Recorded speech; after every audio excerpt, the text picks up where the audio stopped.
Dongarkada police चौकीचे जमादार नागर गोजे यांनी विद्यार्थ्यांना दिले योगासनाचे धडे। कळमनुरी तालुक्यातील डोंगरकडा फाटा येथील कैलासवासी बाबूराव देशमुख माध्यमिक व उच्च माध्यमिक विद्यालयात शाळेत जाऊन डोंगरकडा पोलीस चौकीचे जमादार संतोष नागरगोजे यांनी विद्यार्थ्यांना प्राणायाम व योगासनाचे धडे दिले। आजच्या युगात विद्यार्थी जास्त मोबाईल फोनचा वापर करतात, त्याचे दुष्परिणामही होत आहेत।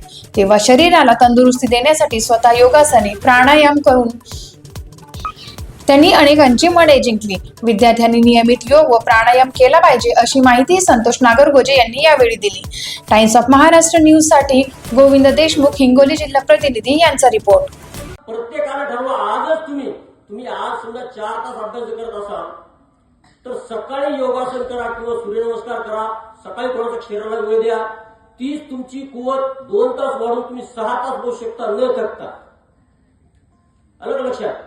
तर त्यामुळे सूर्यनमस्कार जे आहेत आणि योगासन जे आहेत, माणसाचं मिनी हृदय कुठं असेल, माणसाचं मिनी हृदय, माणसाला एक मिनी हृदय असते।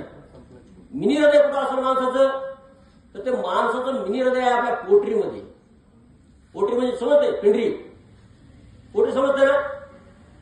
तर ते कशामुळे आहे, तर आपलं जे शरीरातलं आपण चालताना फिरताना जे आहे, दिवसभर आपण उभं राहतो, तर जे खाली आलेलं ब्लड आहे शरीराच्या खालच्या भागामध्ये, तर ते वर फेकण्याचं काम जे आहे ते पोटरी करते। त्यामुळे ते पोटरी हे मिनी हृदय आहे।